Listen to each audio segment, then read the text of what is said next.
نبی اکرم صلی اللہ علیہ وسلم نے ایک مرتبہ 3 دفعہ قسم کھائی،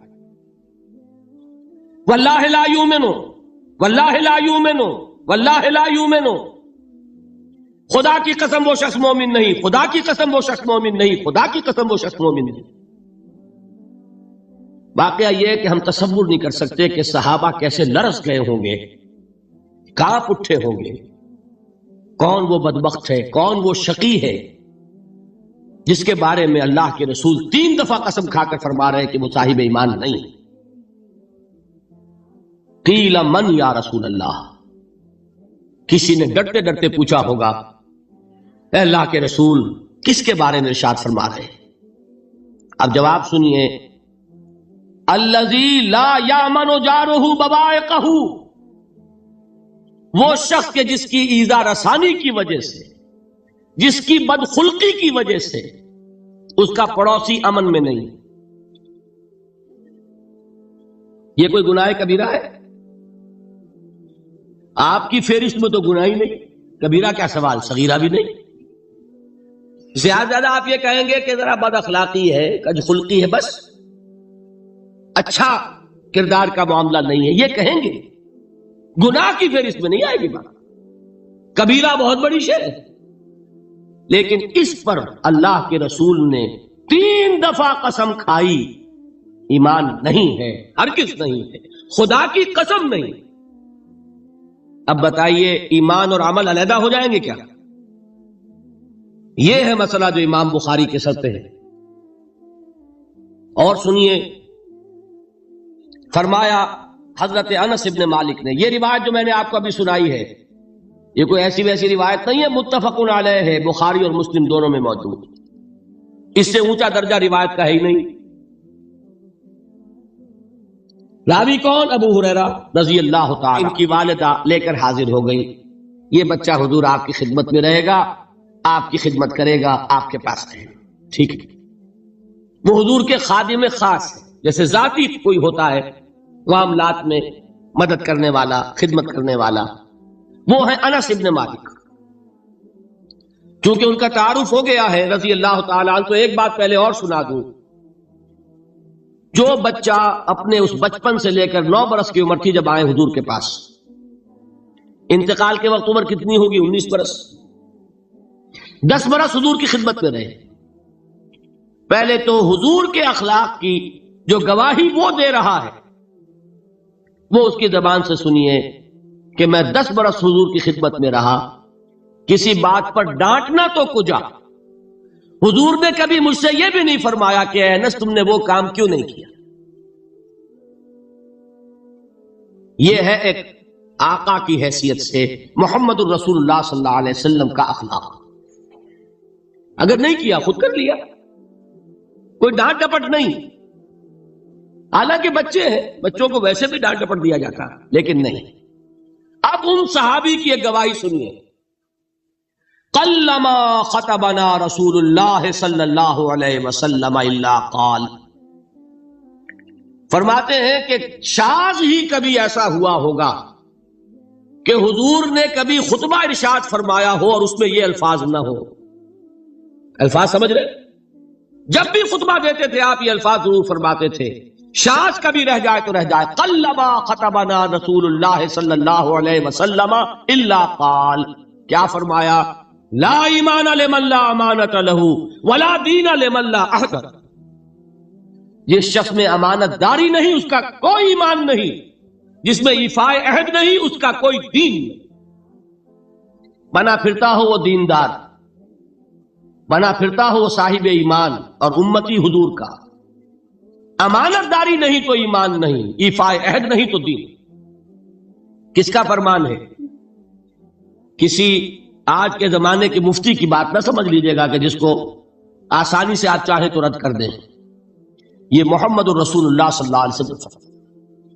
اور سنیے پھر ایک متفق علیہ روایت بخاری اور مسلم کی، راوی پھر کون ہے؟ ابو ہریرہ رضی اللہ تعالی عنہ، فرماتے ہیں حضور نے ارشاد فرمایا لا یزنی الزانی حین یزنی وہو مومن ولا یسرق السارق حین یسرق وہو مومن ولا یشرب الخمر حین یشرب وهو مؤمن، کوئی زانی حالت ایمان میں زنا نہیں کرتا. کیسے ممکن ہے؟ ایمان ہو اور زنا ہو جائے، پھر وہ ایمان بھیلے کا ہوا. کیا قدر و قیمت اس ایمان، وہ تو اٹھا کر پھینک دینے کی چیز ہے. ایمان اور اخلاق پہ اثر انداز نہ ہو، ایمان اور کردار کو نہ بدلے، ایمان اور عمل کو نہ بدلے تو کس مرض کی دوا پھینکو. نہیں ممکن کہ ایمان ہو اور زنا ہو، نہیں ممکن کہ ایمان ہو اور چوری ہو. لا یسرق السارق حین یسرق وهو مؤمن، کوئی چور حالت ایمان میں چوری نہیں کرتا، کوئی شرابی حالت ایمان میں شراب نہیں پیتا. ولا یشرب الخمر حین یشرب وهو مؤمن، کوئی شراب پینے والا وہ مومن نہیں ہوتا جب وہ شراب پی رہا ہوتا، اس وقت اس کے دل سے ایمان نکل جاتا ہے. اب دیکھیے یہاں کیا میں نے کل بتایا تھا، مغالطے کیا ہو گئے؟ مغالطے یہ ہو گئے کہ اس کو سمجھ لیا قانونی بات، یہ قانونی بات نہیں ہے، وہ قانونی ایمان کی بات نہیں ہو رہی، یہ حقیقی ایمان کی بات ہو رہی. قانونی ایمان کی بات ہو تو یہ کافر ہو گیا، پھر کافر نہیں ہے. قانونی ایمان کا دار و مدار قول پر ہے، یہ وہ حقیقی ایمان ہے، قلبی یقین والا ایمان، اس کے بارے میں فرمایا جا رہا ہے. وہ دل سے نکل جاتا ہے تو گناہ ہو سکتا ہے.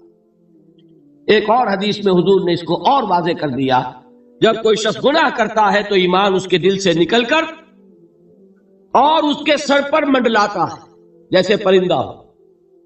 اگر توبہ کرتا ہے تو واپس لوٹ آتا ہے، توبہ نہیں کرتا تو رخصت ہو جاتا ہے.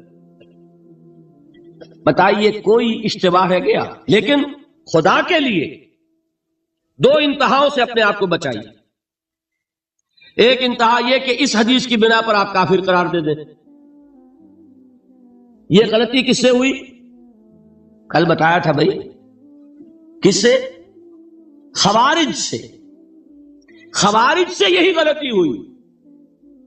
وہ فارسی کا ایک مصرع ہے کہ مردی و نامردی قدم فاصلہ دارت. یہ باریک جیسے بال کا سا فرق ہوتا ہے لیکن زمین و آسمان کے نتیجے نکل آتا. انہوں نے ایسی حدیثوں کی بنا پر یہ فیصلہ کر دیا پھر اگر ایمان نہیں ہے تو کافر ہے. کتنا یہ آسانی سے نتیجہ نکل آیا. ایمان نہیں ہے تو کافر ہے. لا ایمان لمن لا امانت لہو، کوئی شخص امانت میں خیانت کرتا ہے تو اس میں ایمان نہیں ہے، ایمان نہیں ہے تو کافر ہے. کافر ہے تو مرتد ہے، مرتد ہے تو واجب القتل ہے. کہاں سے کہاں بات پہنچ گئی؟ بہت بڑی غلطی، بہت بڑی گمراہی. دوسری طرف ایک ہمارے ہاں اور انداز ہے کہ وہ جنت و دوزخ کے فیصلے اور قیامت کے اور آخرت کے فیصلے بھی قانونی اسلام کی بنیاد پر کرتے ہیں. انہیں یہ سمجھ لینا چاہیے یہ قانونی اسلام دنیا میں مفید ہے، آخرت میں وہ یقین والا ایمان ہوگا تو مفید ہوگا. یہ چیز ذہن سے نکل گئی، اور برا نہ مانیے یہ اہل سنت کے اکثر عوام کے ذہنوں سے یہ بات نکل گئی. وہ یہ سمجھتے ہیں ہمارے پاس سرٹیفکیٹ ہے، ہم مسلمان ہیں، مسلمان ہیں تو صاحب ایمان ہے، صاحب ایمان ہے تو جنت ہم پر واجب اور دوزخ ہم پر حرام. یہ آپ کے دل میں لکھا ہوا ہے کہ نہیں؟ جب دل میں یہ لکھا ہوا ہوگا تو پھر کرو گناہ. کیوں نہ کرو؟ کیوں حرام خوری نہ کرو؟ کیوں رشوتیں نہ لو؟ کیوں بددیانتی نہ کرو؟ جبکہ دوزخ تو آپ پر حرام ہے ہی ہے، آپ کو کوئی چیز نقصان پہنچا ہی نہیں سکتی.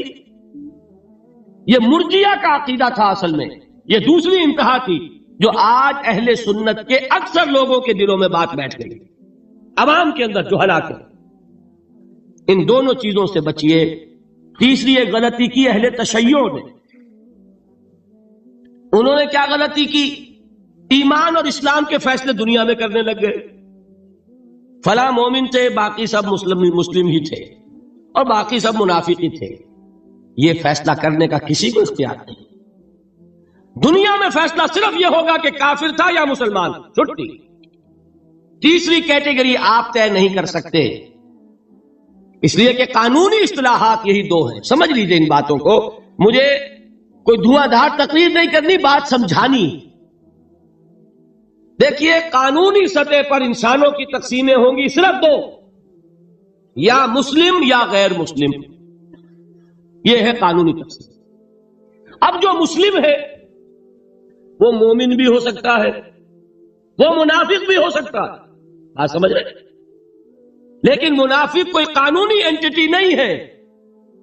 دنیا میں ہم کسی کو منافق نہیں کہہ سکتے، ہاں حضور کہہ سکتے تھے، حضور کو اللہ نے علم دیا تھا، لیکن حضور نے بھی ایسی پہرے داری کی ہے کہ کسی ایک شخص کے بارے میں بھی نہیں فرمایا کہ یہ منافق ہے۔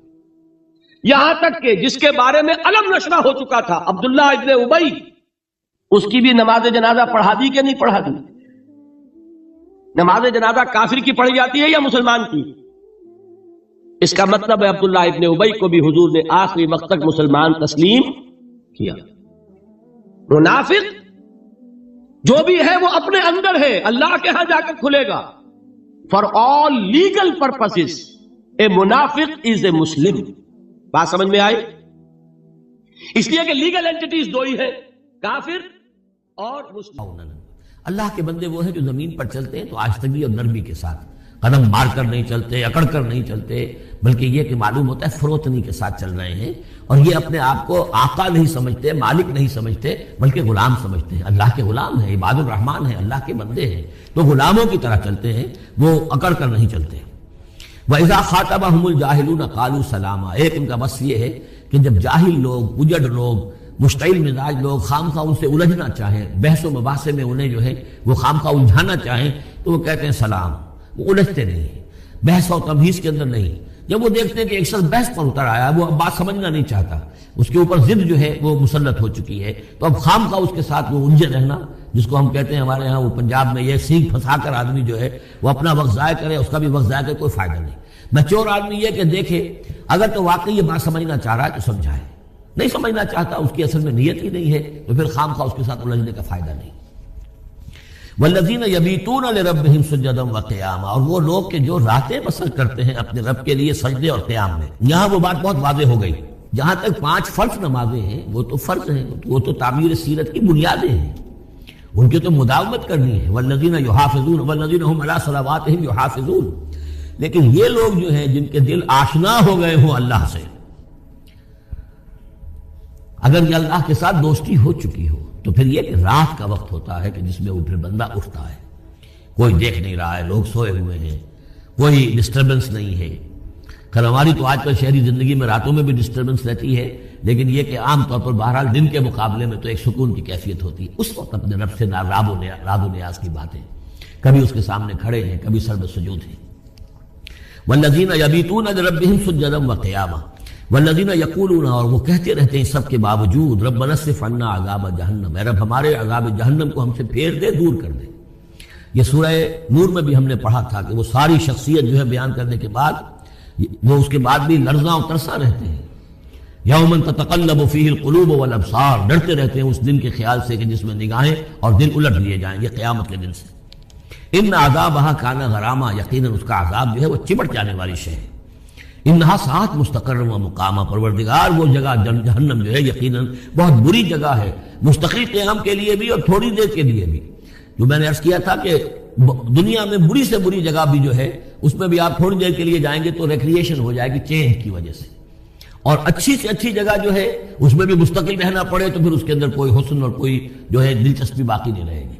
تو اس کے بجائے جو جنت کا اور جنت کا تصور دیا جا رہا ہے، جنت اتنی اچھی جگہ ہے کہ مستقل طور پر رہنے کے باوجود اس کی دلچسپیوں میں، اس کی رعنائیوں میں کوئی کمی نہیں ہوگی، اور جہنم اتنی بری جگہ ہے کہ ایک لحظے کے لیے بھی کسی کا قدم وہاں گیا تو وہ اپنی پوری جو ہے سختی اس کے اوپر ظاہر کر دے گی۔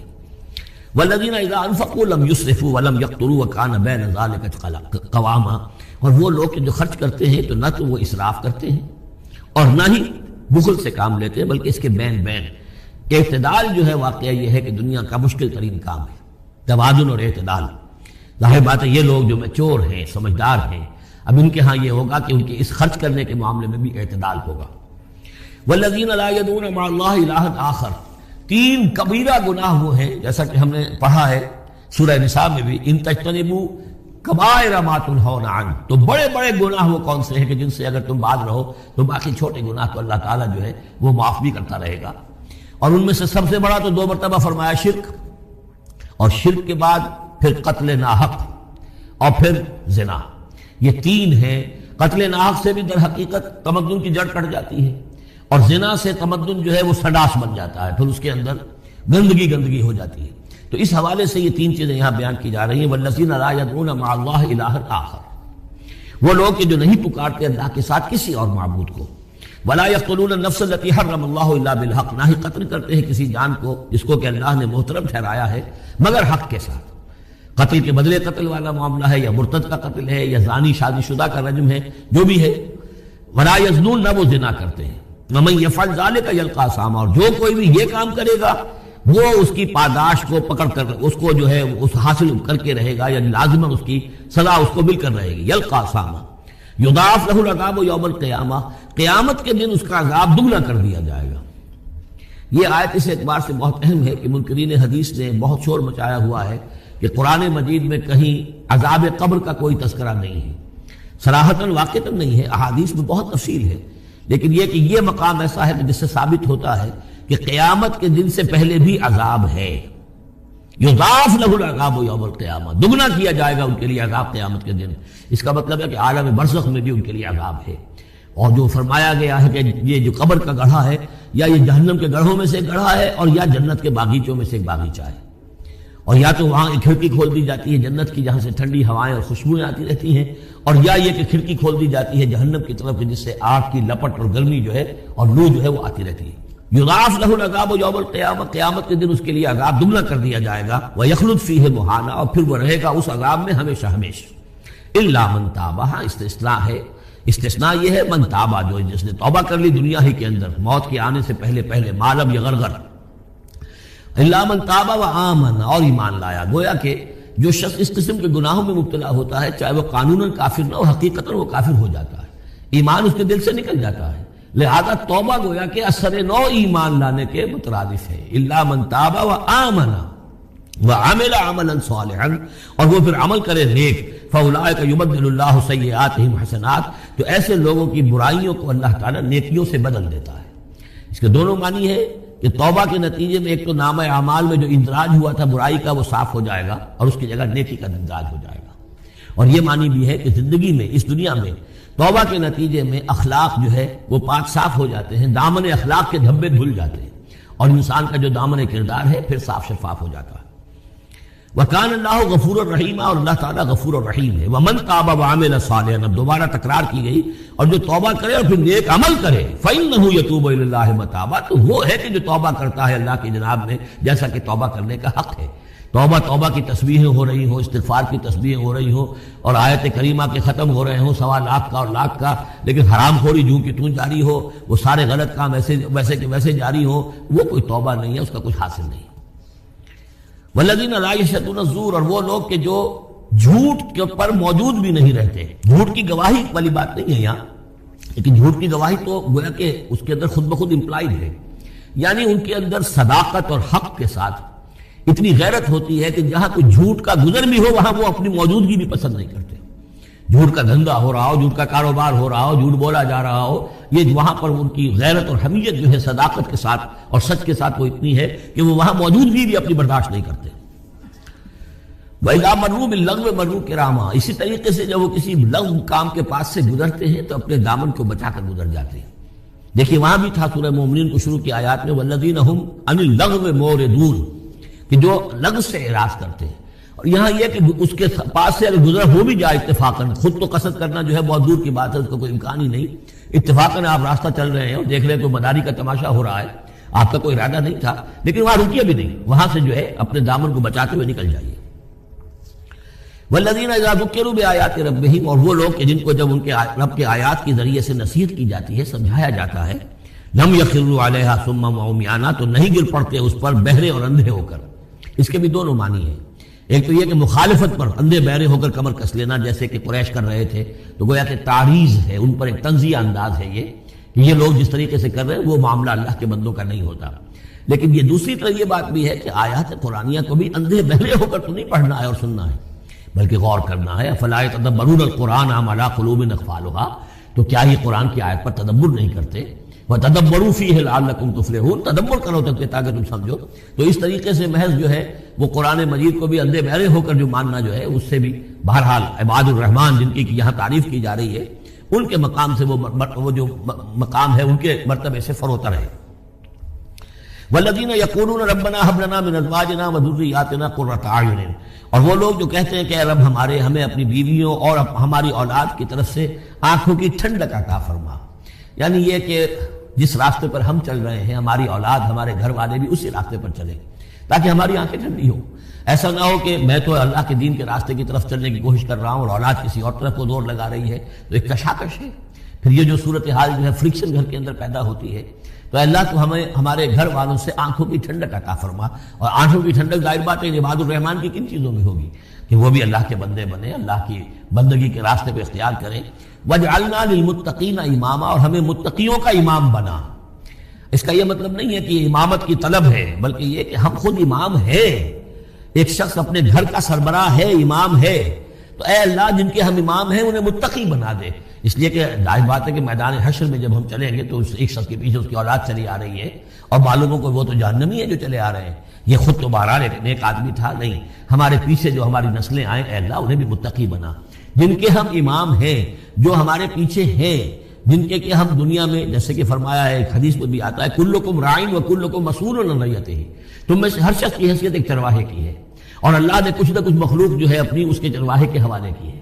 تمہاری اولاد ہے، تمہاری بیوی ہے، یہ گھر کنبہ ہے، یہ تمہارا جو ہے یہ گویا کہ تمہارے متبعین ہیں، تمہارے فالوورز ہیں، تو اللہ ہمارے فالوورز کو متقی بنا دے اور ہماری جو امامت ہے وہ متقیوں کی امامت ہو۔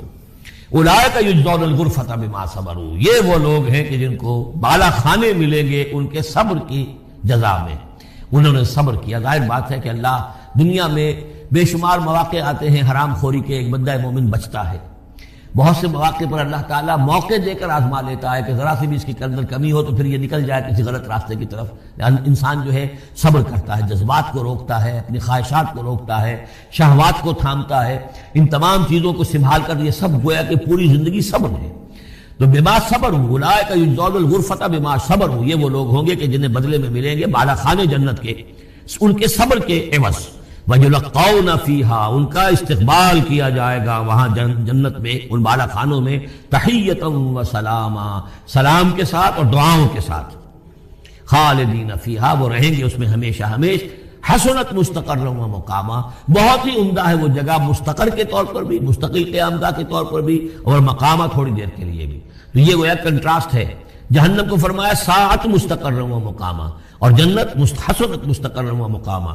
قل ما یعبأ بکم ربی، اے نبی ان سے کہہ دیجئے میرے رب کو تمہاری کوئی پرواہ نہیں ہے، یہ نہ سمجھو کہ میں تمہارے پیچھے اپنے آپ کو ہلکان کر رہا ہوں، تو میرے رب کو کوئی تمہاری ضرورت ہے؟ میرے رب کی کوئی ضرورت اٹکی ہوئی ہے تمہارے بغیر، وہ بات پوری نہیں ہوگی؟ یہ چھپر تم ہی اٹھاؤ گے تو اٹھے گا ورنہ اٹھ نہیں سکتا، یہ نہ سمجھو۔ قل ما یعبأ بکم ربی لولا دعاؤکم، اگر نہ ہوتا تمہیں پکارنا۔ اللہ نے یہ بات اپنے ذمہ لی ہوئی ہے کہ تمہیں خبردار کر دیا جائے۔